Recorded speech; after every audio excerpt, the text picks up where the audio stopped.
Raouf, good to see you here in Beijing. Thank you for having me. And thank you for the efforts that you've been making over the years for the refugee issue. Now we see increasing conflicts and displacements. As a result of that, many wonder, how would UNHCR prioritize? Because you see the fires all over the world. Yes. No, you're right. The fact is that we've never seen so many or so much displacement as we are seeing now. More than 114 million people who are displaced, internally displaced, but also refugees. And you can't really prioritize, because when you have a crisis, the only thing that you do is you try to respond to the most recent crisis. The most recent crisis, global crisis that we're seeing now is the crisis in Sudan, which has resulted in movement into neighboring countries. But at the same time, you have the crisis in Ukraine. You also have refugee situations that have lasted for the past 20 years. So you have to find a way of responding to all crises. What is that way for you? The prioritization, I would say, you try to respond to the needs of the most needy, of the most vulnerable. But you also have to prioritize the most recent crisis. If you have a refugee situation that has lasted for quite some time, you expect that people are beginning to cope to a certain extent, but those who just cross border, just arrived, need immediate assistance. What we're seeing indeed is a reduction in the resources that we are in a position of mobilizing because of all this crisis. Humanitarian resources are more difficult to mobilize, but what we see more and more is that development actors, international financial institutions, World Bank, for instance, and others, are now understanding the importance of them being involved in responding to forced displacement. So that's additional resources that are coming in, which you of course have to use well. What does it mean for the skill sets that you need to have, because you are now more into communication with the other brother and sister organizations? It means, as you say, it means partnership, understanding about partnerships in a different way. It means for some of our colleagues who have focused primarily on emergency response to also be able to look at long term. There are refugee situations which have lasted for the past 20, 30 years. How do you transition from a situation where people are dependent on humanitarian assistance to one where they are more self-reliant? So the kind of skills that it requires is development, expertise, which of course is different from the emergency. So there too we need to update and change a bit some of our skills. And what we actually try to do now is also to bring some of our long-term development actors to the emergency response from day one. I give one example. Our High Commissioner Filippo Grandi was in Chad a few months ago with the Managing Director of the World Bank, Anna Bierge, and that was in the middle of an emergency. So in the middle of an emergency, you had Filippo Grandi, High Commissioner for Refugees, dealing with emergencies, and at the same time, one of the managing directors of the World Bank, trying to see from the beginning of a crisis how they can start from day one being involved and envisaging also the long-term response. You also need the resources ready when crises happen. So how is that being worked on a daily basis? So we have systems that we've put in place for emergency response. We have stockpiles in a number of places. One of the biggest stockpiles that we have of core relief items is in Dubai. And from there, we can immediately, in 72 hours, deploy some of these goods. We also have colleagues who are trained on a regular basis and are on standby, ready to be deployed in 72 hours anywhere. And we also have resources that we put at the disposal of our colleagues, money, financial resources that we put at the disposal of our colleagues when an emergency. And I must say that one of the very positive conversations that I've had here in China, the day before yesterday we were in Shanghai, was to hear from some of the private sector companies dealing with solar energy and the rest. First, how much they are willing to be part of the response, and how in some cases they are part of the response, and we've seen that without necessarily being aware. A lot of the solar panels, and China is a leader in solar energy. A lot of the solar panels that are produced by China are deployed in various emergencies around the world. But what we heard from all of them, all those who we met is eagerness and willingness to be part of the response, to step forward with something which is, I would say, additional to what we've seen so far, is the issue of self-reliance. When you speak to them about how do we make sure that refugees are self-reliant, you immediately see an interest. Some of them make that reference of saying, if somebody is in a situation of crisis, help that person fish rather than just provide the fish. So it may sound just as an anecdote, but it's important that China provides to the world its expertise in making sure that you lift populations out of poverty and that you shift from being dependent to humanitarian assistance to being self-reliant. And I would say in that regard, China has an expertise that is unique, that is very much needed in the refugee context around the world. Now, we see media reports about increasing casualties of humanitarian workers on the front line recently, especially involved in some of the key conflicts in the world. I really wonder, with a huge team of yours always on the front line, how are you dealing with this reality? We keep on repeating that humanitarian workers should not be a target, that the role that humanitarians play around the world is a role that everybody requires, making sure that despite situations of conflict, humanitarian assistance, protection of the most vulnerable people continues to be provided. As you say, we are seeing a massive increase in the number of humanitarian workers who are victims. Gaza is an example where we've seen many of our UNRWA colleagues being killed. So we keep on reminding all parties of the conflict that it is their responsibility to make sure that humanitarian workers are protected.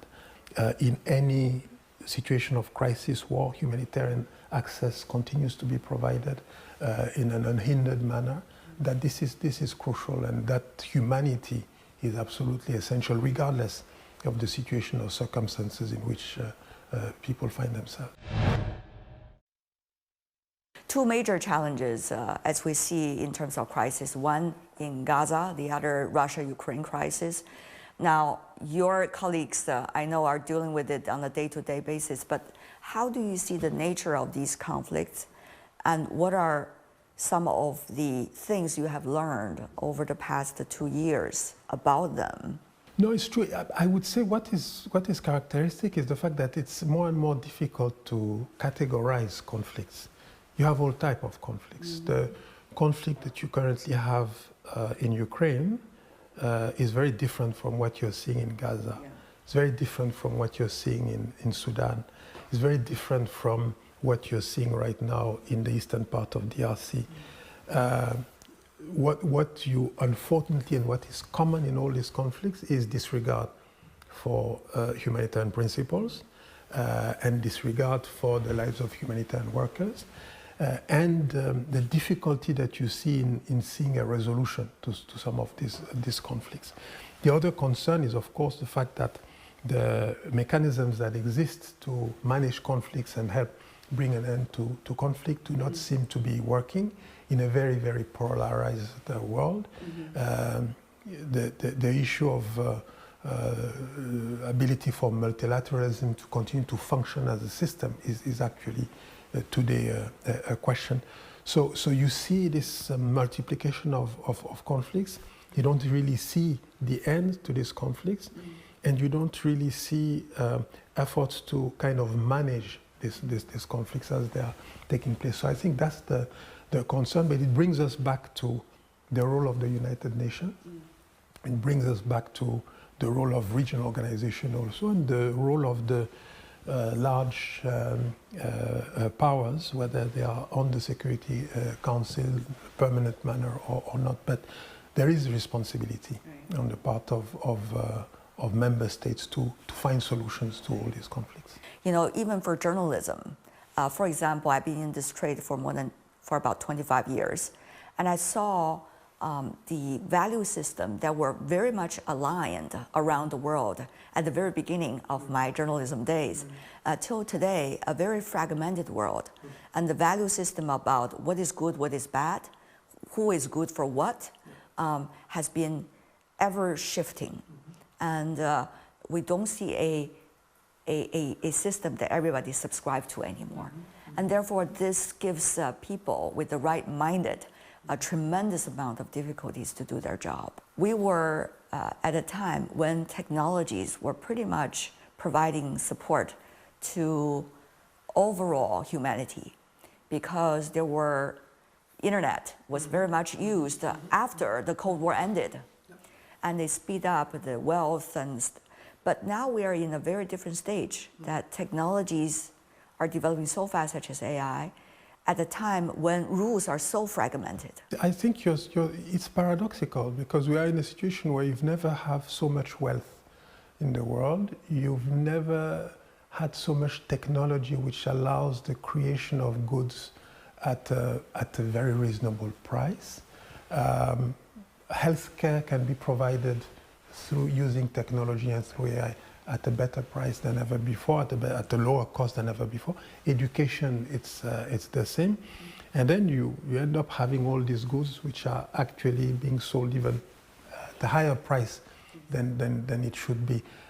So it is the inequality, it is the discrepancy that this creates, which is creating even more conflict, which is creating even more frustration among populations around the world. Frustration lead to conflict and lead to situations where you have now the highest number of people displaced.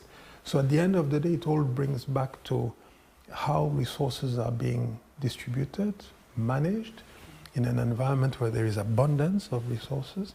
And if these resources are managed and distributed in a proper way, we will definitely see a reduction in conflict and a reduction in the number of people who are displaced. You started in Africa, your first assignment related to UNHCR, some of the most controversial and protracted conflict. Yeah.